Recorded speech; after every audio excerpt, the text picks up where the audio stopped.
Hello students, आज के lecture में हम डिस्कस करेंगे साइंटिफिक मेथड। हम देखेंगे वैज्ञानिक पद्धति के बारे में कि वैज्ञानिक पद्धति क्या होती है। प्रीवियस जो लेक्चर थे हमारे, उसके अंदर हमने ये पढ़ा था कि जो सोशल रिसर्च होता है और सोशल जो सर्वे होता है वो क्या होता है। अब हम ये देखते हैं कि साइंटिफिक मेथड क्या होता है, वैज्ञानिक पद्धति क्या होती है।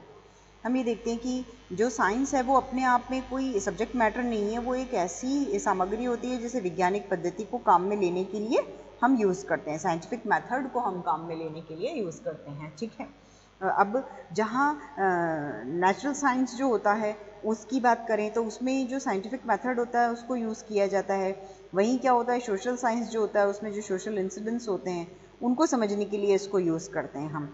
तो कोई भी जो सब्जेक्ट मैटर होता है उसका या कोई भी हम जो ज्ञान भंडार कहें उसको विज्ञान बनाने में इस बात की विशेष इम्पोर्टेंस होती है कि उसको कैसे प्राप्त किया जाए और किस पद्धति से हम उसको लें। ठीक है, हम उसको कौन सा ऐसा मेथड है जो हम उसके अंदर यूज़ करें। ओके, तो ये इम्पॉर्टेंट बात क्या है कि हम उसमें कौन सी पद्धति का उपयोग करते हैं।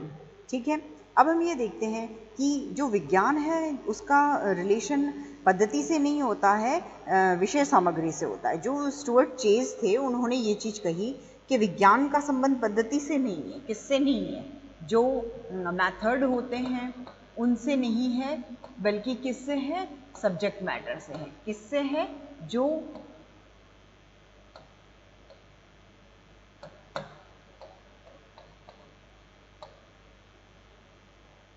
जो सब्जेक्ट मैटर होता है उससे है। ओके, अब ये जो सब्जेक्ट मैटर की हम जहाँ बात कर रहे हैं, ठीक है, तो उस सब्जेक्ट मैटर की बात कर रहे हैं हम, उसके बारे में कह रहे हैं यहाँ पे कि ये इसका संबंध उससे होता है। अब हम यहाँ ये तो स्टुअर्ट चेज ने कहा है। अब हम दूसरे जो ऑथर्स हैं या हम सोसाइटी को देखें, क्योंकि हम सोशल एस्पेक्ट में बात कर रहे हैं, तो हम यहाँ ये देखते हैं कि कोई भी सब्जेक्ट हो उसको उसमें वैज्ञानिक पद्धति का यूज़ किया जाता है। ये ज़रूरी नहीं है कि वो सब्जेक्ट साइंस का ही हो। ठीक है, सोशल इंसिडेंट्स जो होते हैं, सोशल रिलेशनशिप्स जो हैं, हम उनको अगर एग्जामिन कर रहे हैं तो उसमें भी वो भी किस में आते हैं? सामाजिक विज्ञान के एरिया में ही आते हैं। ठीक है, तो उसकी वजह से हम इसको सेलेक्ट करते हैं। देन फिर अब हम ये बात करते हैं कि इसका जो मीनिंग होता है या इसकी जो डेफिनेशन होती है वो क्या होती है। तो पहले हम उसका जनरल मीनिंग जो है ना, उसका हम सबसे पहले ये जो अर्थ होता है इसको देखेंगे। तो इसमें हम ये देखते हैं कि जनरली लोग क्या करते हैं, साइंस का जो अर्थ होता है वो उसका जो सब्जेक्ट मैटर होता है उससे लगाते हैं। किससे लगाते हैं? ये जो सब्जेक्ट मैटर होता है इससे उसका मीनिंग लगाते हैं। अब इस वजह से क्या होता है, चाहे हम केमिस्ट्री की बात करें, चाहे हम फिजिक्स की बात करें, चाहे हम बायोलॉजी की बात करें, है ना, हम जूलॉजी की बात करें, बॉटनी की बात करें, ये सभी सब्जेक्ट्स जो होते हैं इनको हम साइंस मानते हैं और हमको ऐसा जनरल भी हम जानते हैं कि यही सब साइंस के अंदर आते हैं। अब ऐसे लोग जो सामाजिक तथ्य जो होते हैं या जो घटनाएं होती है, सामाजिक समूह जो होते हैं, संस्थाओं की अगर हम बात करें, समाज या सामाजिक संबंधों की बात करें, तो उनकी स्टडी करने वाले सब्जेक्ट्स को वो विज्ञान में नहीं मानते हैं। जो ये बायोलॉजी और इन सब में बिलीव करते हैं वो ऐसा समझते हैं। वो क्या समझते हैं? जो प्रोटॉन, इलेक्ट्रॉन, एटम्स, जो चट्टान, जीवाणु, ये सब होते हैं, ये उसके अंदर आते हैं। लेकिन ये उनका क्या होता है? भ्रम होता है। क्यों? क्योंकि एक्चुअल में क्या है, साइंस जो है वो अपने आप में कोई सब्जेक्ट मैटर नहीं है। वो क्या है? वो साइंटिफिक मेथड है जिससे हम नॉलेज गेन करते हैं। क्या है वो? वो एक साइंटिफिक मेथड है।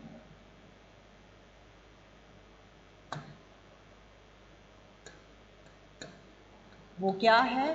वो एक साइंटिफिक मेथड है जिससे हम क्या करते हैं? हमको नॉलेज मिलता है। ओके, अब हम ये देखते हैं कि कोई भी सब्जेक्ट होता है उससे संबंधित जो तथ्य होते हैं उनको वैज्ञानिक पद्धति से काम में लेते हुए हम कलेक्ट करते हैं, और जो फैक्ट्स होते हैं उनके बेस पे हम थियरीज बनाते हैं। क्या? जो फैक्ट्स होते हैं, है ना, हमने जो फैक्ट्स कलेक्ट किए हैं उनके बेस पे फिर क्या होता है? थियरी बनती है, और फिर ही क्या होता है? उसको यूज किया जाता है। इसलिए उसको साइंटिफिक मेथड के अंदर हम लेते हैं। ठीक है, अब जब हम ये कहें कि विज्ञान का संबंध पद्धति से है, विषय सामग्री से नहीं। तो ये जो स्टुअर्ट चेज है उनका विचार था, वो ऐसा मानते थे। अगर कार्ल पियर्सन को देखें तो उन्होंने भी यही कहा है कि सभी विज्ञान जो होते हैं उनकी एकता उनकी पद्धति में होती है, न कि उनकी विषय वस्तु में। मतलब सब जो थिंकर्स है वो ये मान रहे हैं कि सब्जेक्ट मैटर जो होता है वो इम्पॉर्टेंट होता है। अब जो सब्जेक्ट मैटर है उसको यहाँ ये कहा गया है कि साइंस में उसकी इम्पॉर्टेंस है, लेकिन हम ये कंक्लूजन डेफिनेशन जितनी भी देखें तो हम उसमें ये कह सकते हैं कि जैसे जो साइंस होता है उसके लिए जो 6 प्रोसेस होते हैं वो बहुत ज़रूरी होते हैं। जैसे हम सबसे पहले टेस्टिंग करेंगे, देन फिर वेरिफिकेशन करेंगे, सत्यापन। सबसे पहले परीक्षा की हमने, फिर हमने वेरिफिकेशन किया, फिर हमने उसकी डेफिनेशन दी, देन फिर क्लासिफिकेशन करते हैं, फिर ऑर्गेनाइजेशन जो होता है वो हम तैयार करते हैं, है ना। फिर ओरिएंटेशन होता है, एंड देन फिर जो प्रेडिक्शन या जो एप्लीकेशंस होती है वो उसके अंदर इंक्लूड होती है। तो ये 6 प्रोसेस से वो गुजरता है, ठीक है। अब हम ये कह सकते हैं कि ये जितनी भी हमने डेफिनेशंस देखी उनके बेस पे हम ये कह सकते हैं कि साइंस का रिलेशन किसी स्पेशल टाइप की जो सब्जेक्ट मैटर है उससे नहीं होता है, बल्कि जो साइंटिफिक मेथड होता है उससे होता है, जिसका क्रमबद्ध और व्यवस्थित, जो सिस्टमैटिक और सीक्वेंस में जिसका हमको नॉलेज मिलता है। ओके ना, देन फिर अब हम ये देखते हैं कि जो ये मेन एलिमेंट्स जो होते हैं साइंस के वो क्या होते हैं। प्रमुख तत्वों की अगर हम बात करें तो उनको हम देखते हैं। उसके अंदर फर्स्ट हम देखते हैं ऑब्जर्वेशन, उसे कहते हैं अवलोकन, ठीक है। अब ये जो अवलोकन है, ये जो ऑब्जर्वेशन होता है, इसके अंदर क्या होता है कि जो साइंस होता है, विज्ञान होता है, उसमें अवलोकन जो होता है उसका स्टार्टिंग किस तरीके से होता है, उसकी स्टार्टिंग जो वैलिडेशन होता है ना, पुष्टि जो होती है उससे होता है, और उसी से वो वापस लौट आता है। हम ये देखते हैं कि सोशियोलॉजी जो है उसमें अपने आप को बिल्कुल केयरफुली अवलोकन करने के लिए क्या होने चाहिए। जो सोशियोलॉजिस्ट हैं वो ये मानते हैं कि पर्सन जो होता है उसको क्या होना चाहिए, उसको एक्सपर्ट होना चाहिए, ठीक है। पर्सन जो है उसको क्या होना चाहिए, प्रॉपर नॉलेज होना चाहिए। क्या होना चाहिए, उसको नॉलेज होना चाहिए, ठीक है। वो ट्रेनिंग लिया हुआ होना चाहिए, ठीक है, वो ट्रेनिंग लिया हुआ होना चाहिए। तो ये सारी जो चीजें, मतलब वो क्या होना चाहिए, इन शॉर्ट अगर हम कहें तो उसमें दक्षता होनी चाहिए। अब यही जो दक्षता होती है वो उसको अवलोकन में तैयार करती है। तो सबसे पहले क्या होगा, अनुसंधानकर्ता क्या करेगा, वो घटनास्थल पे जाएगा, वहां पहुंचेगा, उस घटना का ब्यौरा देखेगा, सब्जेक्ट देखेगा, उसको बहुत माइक्रो ऑब्जर्वेशन करेगा। इसलिए क्या होता है, साइंस में ऑब्जर्वेशन की इंपॉर्टेंस होती है, इसलिए इसकी विशेषता है। देन फिर हम बात करते हैं सत्यापन तथा वर्गीकरण। सेकंड हमारा है सत्यापन तथा वर्गीकरण, मीन्स जो वेरिफिकेशन और क्लासिफिकेशन होता है। तो इसमें हम ये देखते हैं कि विज्ञान की एक इम्पॉर्टेंट विशेषता ये भी होती है कि इसमें जो साइंटिफिक मेथड होता है उसके थ्रू क्या होते हैं, फैक्ट्स जो होते हैं उनको एग्जामिन किया जाता है। इसी को सत्यापन के नाम से हम जानते हैं। और यही जो वेरिफिकेशन होता है, इसका मीनिंग कोई भी जो हमने फैक्ट्स जो कलेक्ट किए हैं उनका जो क्या कहते हैं कंक्लूजन जो होता है, निष्कर्ष जो होता है,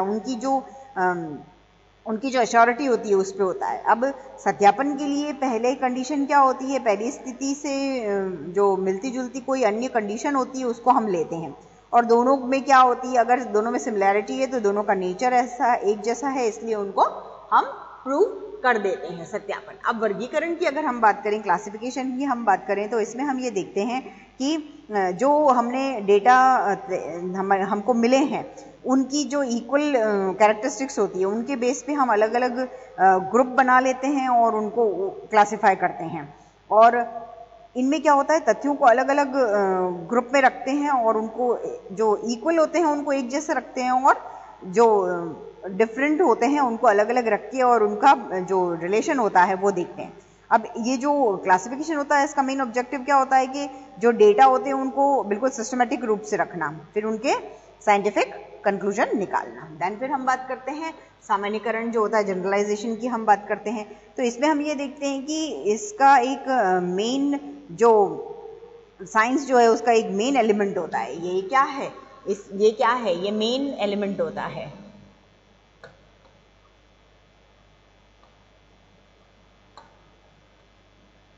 ये मेन एलिमेंट होता है किसका? साइंस का। क्यों? क्योंकि क्या होता है कि इसमें जो तथ्य होते हैं उनके बेस पे कोई जनरल नियम जो होता है या जो टेंडेंसी होती है उसको देखा जाता है। इसमें कुछ जो यूनिट्स होती है उनकी स्टडी के बेस पे जो निष्कर्ष होते हैं उनको जो यूनिवर्स होते हैं उन पे अप्लाई किया जाता है। अगर हम एग्जांपल देखें तो कुछ प्रतिनिधि जो विद्यार्थी होते हैं उनकी स्टडी के बेस पे कुछ ऐसे कंक्लूजन निकाले जाते हैं जो सिर्फ अध्ययन किए गए विद्यार्थियों पे ही नहीं होते बल्कि पूरा क्षेत्र होता है उसके सभी लोगों पे वो अप्लाई किए जाते हैं। ओके, नाउ देन फिर हम बात करते हैं किसकी? जो प्रेडिक्शन किया जाता है, जो भविष्यवाणी की जाती है, हम उसकी अब बात करते हैं। तो हम भविष्यवाणी में ये देखते हैं, प्रेडिक्शन में ये देखते हैं कि साइंस का एक मेन एलिमेंट होता है कि उसमें क्या होता है, ये जो भविष्यवाणी होता है इसको करने की क्या होती है, इसको करने की क्षमता होती है, कैपेसिटी होती है। ठीक है, अब भविष्यवाणी की जा सकती है इसमें। तो अगर कोई भी सब्जेक्ट होता है उसमें कंक्लूजन के बेस पे हम जो फ्यूचर होता है उसके इंसिडेंट्स के बारे में पहले से ही अनुमान लगा लें तो उसको क्या कहेंगे? ऑब्वियस है, उसको फिर क्या कहा जाएगा? उसको हम साइंस कहते हैं। ठीक है, अगर हम भविष्यवाणी कर सकते हैं, हम उस बेस पे अगर कंक्लूजन निकाल सकते हैं तो हम उसको क्या कहेंगे? हम उसको साइंस कहेंगे।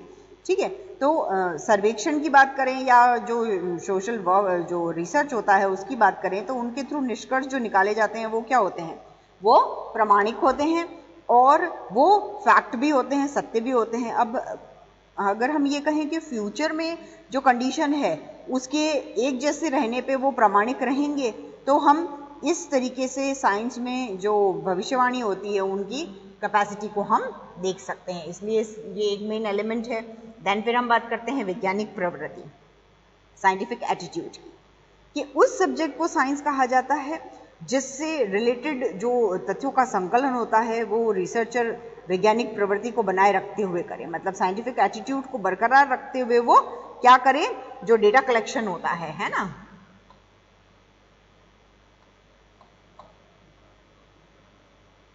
जो डेटा कलेक्शन होता है उसको वो किस अकॉर्डिंग करे? ये जो साइंटिफिक एटीट्यूड होता है ना, ये जो साइंटिफिक एटीट्यूड उसका होता है। ठीक है, तो ये जो साइंटिफिक एटीट्यूड जो होता है उसको बरकरार रखते हुए वो क्या करेगा? स्टडी करेगा।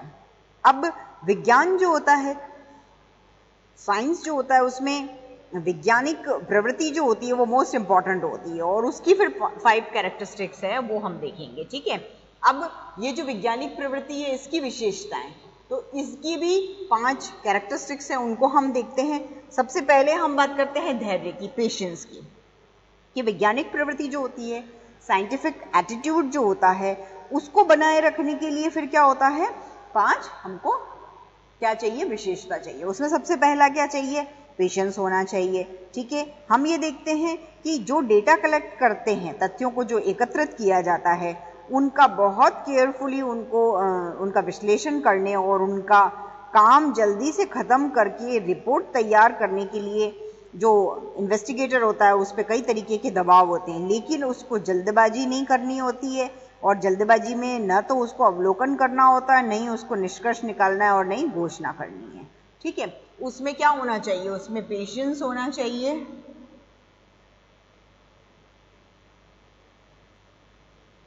ठीक है, अब उसमें ये जो क्वालिटी है, ये पेशेंस जो है, तो इसकी वजह से वो क्या करेगा कि पेशेंस की वजह से वो क्या करेगा? आराम से, बहुत सावधानी से निष्कर्ष निकालेगा। ये बहुत ज़रूरी है कि उसको जल्दबाजी नहीं करनी है। ओके, देन फिर हम बात करते हैं, सेकंड हमारा है तटस्थता या वैषयिकता, इसे कहते हैं ऑब्जेक्टिविटी। ठीक है, ऑब्जेक्टिविटी। ठीक है, अब ये जो ऑब्जेक्टिविटी होती है या वैषयिकता जो होती है, इसमें अध्ययनकर्ता क्या होता है? रिसर्चर जो होता है वो क्या करता है? जो ऑब्जर्व करता है वो तटस्थ होता है और निष्पक्ष होके क्या करता है? घटनाओं का अध्ययन करता है। फिर मेन बात क्या है कि वो क्या होना चाहिए? निष्पक्ष होना चाहिए। ठीक है, अब वो जब निष्पक्ष होगा, तटस्थ होगा और वो घटनाओं का अध्ययन करेगा तो उसको ठीक तरीके से पिक्चर क्लियर हो जाएगा जिस रूप में वो वास्तव में है। मीन्स कहने का मीनिंग क्या है कि वो अपनी स्टडी में जो उसकी इच्छा होती है, उसकी रुचि होती है, उसके जो फियर होता है, उन सबको जगह नहीं दे। उसके पर्सनल इंटरेस्ट की बात नहीं हो रही है, उसकी जो इच्छाएं हैं उसकी बात नहीं हो रही, ठीक है। तो उसको क्या रहना है, उसको तटस्थ रहना है। देन फिर बात करते हैं हम कठिन परिश्रम की या कठिन मेहनत जो करता है, ठीक है। तो अब वो जो ये हार्ड वर्क करेगा, उस हार्ड वर्क की वजह से क्या होगा, उसको उसका बेस्ट रिजल्ट मिलेगा, है ना। अब ये जो हार्ड वर्क है, तो नेचर के जितने भी रहस्य होते हैं, अपने आसपास के जो हमारी जो आसपास की लाइफ है, जो सोशल जो घटनाएं होती है, उनको सही रूप में समझने के लिए उसको क्या करना है, उसको एफर्ट लगाना है। क्या करना है, उसको हार्डवर्क करना है, उसको एफर्ट लगाना है, ठीक है। अब उसका ये जो एफर्ट होगा वो क्या होगा, उसके लिए बेनिफिट लाएगा, उसको सही रिजल्ट उसके मिलेंगे। तो उसको इस तरीके से अपनी जो उसके इंटरेस्ट होते हैं, है ना, उसके इंटरेस्ट जो होते हैं उनको इम्पोर्टेंस नहीं देनी है। उसके जो इंटरेस्ट होते हैं उनको इम्पोर्टेंस नहीं देनी है उसको। देन फिर हम बात करते हैं जिज्ञासा की प्रवृत्ति की, मतलब जो एटीट्यूड ऑफ जो क्यूरियोसिटी का लेवल होता है उनका, उसकी, ठीक है। तो उनकी जो जिज्ञासा है, उनका जो जानने की जो इच्छा है, उनका जो उनकी जो क्यूरियोसिटी होती है, उसका मीनिंग ये होता है कि अनुसंधानकर्ता को बहुत अच्छी तरीके से अपना माइंड ओपन रख के और इन्वेस्टिगेशन करनी है और तथ्यों का पता लगाना है, जब तक कि सब्जेक्ट से रिलेटेड उसको इम्पॉर्टेंट एविडेंस नहीं मिल जाते और वो उनको एग्जामिन नहीं कर लेता है, ठीक है। तो जिज्ञासा की प्रवृत्ति होनी चाहिए। देन हम देखते हैं रचनात्मक विचार शक्ति। रचनात्मक विचार शक्ति की बात करें तो उसमें हम ये देखते हैं जो क्रिएटिव थिंकिंग पावर होता है उसकी बात हम कर रहे हैं कि वैज्ञानिकों के लिए खाली जो तथ्य होते हैं उनको कलेक्ट करना ही काफ़ी नहीं होता है। मीन्स जो फैक्ट्स जो होते हैं, है ना, उनको कलेक्ट करना ही काफ़ी नहीं होता है। उसके माइंड में ये बात भी घूमती रहनी चाहिए कि उन तथ्यों का वो करेगा क्या, है ना, किस तरीके से वो उनको यूज़ करेगा और उस बेस पे किस तरीके से वो कंक्लूजन निकालेगा, ठीक है। उस किस बेस पे वो कंक्लूजन निकालेगा, ये सब उसके माइंड में होना चाहिए और ये इसके लिए बहुत ज़रूरी होता है, ठीक है। तो क्या चाहिए, पेशेंस चाहिए, ऑब्जेक्टिविटी चाहिए, हार्डवर्क चाहिए, ठीक है। देन फिर क्यूरियोसिटी लेवल हाई होना चाहिए उसका, और फिर क्या है, लास्ट में है कि क्रिएटिव थिंकिंग पावर होना चाहिए उसमें। तो ये सारे जो साइंटिफिक एटीट्यूड है उसकी विशेषताएं होती है और इन सब की वजह से क्या होता है कि रिजल्ट जो होते हैं वो एक्यूरेट निकलते हैं। देन फिर अब हम ये बात करते हैं कि कोई भी सब्जेक्ट जो होता है, कोई भी विज्ञान जो होता है, वो विज्ञान क्यों कहलाए, साइंस क्यों कहलाए, इसके लिए क्या बातें इंपॉर्टेंट होती है। तो हम इसमें ये देखेंगे कि ऐसे कौन से इम्पॉर्टेंट फैक्ट्स होते हैं जिनकी वजह से हम उसको साइंस कहेंगे। तो सबसे पहले हम ये देखते हैं कि तथ्यों को एकत्रित जो फैक्ट्स होते हैं उनको कलेक्ट करने के लिए साइंटिफिक जो मेथड होता है उसको यूज़ किया गया हो। क्यों कहेंगे हम उसको साइंस, क्यों, क्योंकि उसमें साइंटिफिक मेथड यूज़ करेंगे हम। क्या यूज़ करेंगे, जो साइंटिफिक जो मेथड हम यूज करेंगे, इस वजह से हम उसको क्या कहेंगे, विज्ञान कहेंगे। फिर अवलोकन विधि को काम में लिया गया हो, हम क्या करेंगे, ऑब्जर्वेशन मेथड जो होता है हम उसको काम में लेंगे।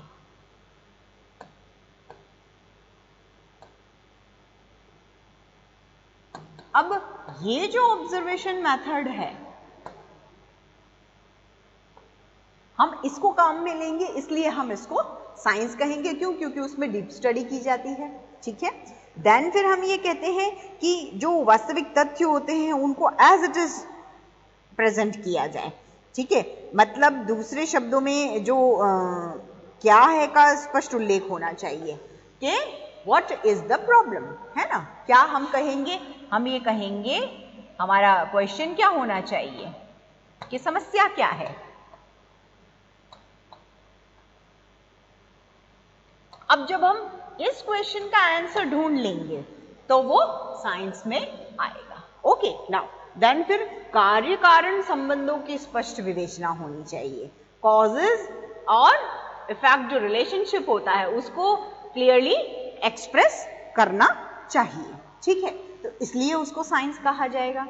देन फिर हम ये कहते हैं कि जो कंक्लूजन होते हैं वो प्रमाणिक होने चाहिए। क्या होना चाहिए? जो रिजल्ट्स होते हैं वो बिल्कुल एक्यूरेट होने चाहिए, प्रमाणिक होने चाहिए। मीन्स वो क्या होने चाहिए? करेक्ट होने चाहिए, ठीक है। देन फिर हम बात करते हैं निष्कर्ष सर्वव्यापी होने चाहिए। मतलब कंक्लूजन जो है वो एज इट इज निकले, एक जैसे निकले, उनमें वेरिएशन नहीं होना चाहिए।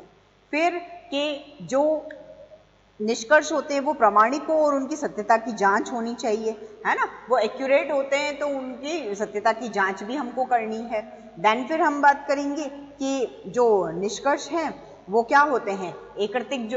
हमने जो तथ्य, जो फैक्ट्स हमने कलेक्ट किए हैं उनके बेस पे हम प्रेडिक्शन कर सकते हैं, ठीक है। तो उनके बेस पे क्या किया जा सकता है? प्रेडिक्शन किया जा सकता है, ठीक। तो ये जो प्रेडिक्शन का जो लेवल है वो क्या होता है इसके अंदर? हाई होता है। क्यों? क्योंकि हम भविष्यवाणी कर सकते हैं, इस लेवल पे कर सकते हैं। क्यों? क्योंकि हम साइंटिफिक मेथड यूज कर रहे हैं, हम एप्रोप्रिएट उसके अंदर जो जरूरी चीजें हैं वो लगा रहे हैं और हम उसके अंदर टेक्निक, टूल्स वगैरह सब अच्छे तरीके से यूज कर रहे हैं, साइंटिफिक मेथड हम उसके अंदर अप्लाई कर रहे हैं, तो हम उसको क्या कहेंगे? फिर हम उसको साइंस के अंदर इंक्लूड कर सकते हैं। मीन्स हम ऑब्जर्वेशन अच्छी तरीके से कर रहे हैं, हमने जो इंटरप्रिटेशन किया है, एनालिसिस किया है, वो सब कुछ अच्छी तरह से किया है, तो हम उस बेस पे क्या कर सकते हैं? प्रेडिक्शन भी कर सकते हैं। ओके, तो आज का जो हमारा लेक्चर था उसके अंदर हमने जो साइंटिफिक मेथड है हमने उसके बारे में डिस्कस किया कि साइंटिफिक मेथड होता क्या है। मीन्स हमने उसकी मीनिंग और डिफिनेशन देखी। देन फिर हमने उसकी कैरेक्टरिस्टिक्स के बारे में डिस्कस किया, ओके। और फिर कि एक सब्जेक्ट जो होता है वो साइंस, क्यों उसको साइंस कहते हैं, उसको हमने डिस्कस किया। क्यों? क्योंकि साइंटिफिक मेथड को समझने से पहले इस साइंस जो है इसको समझना बहुत ज़रूरी होता है, ओके। तो आज के लेक्चर के लिए इतना सफिशिएंट है। नेक्स्ट लेक्चर में हम साइंटिफिक मेथड के बारे में डिस्कस करेंगे, ओके। Thank you.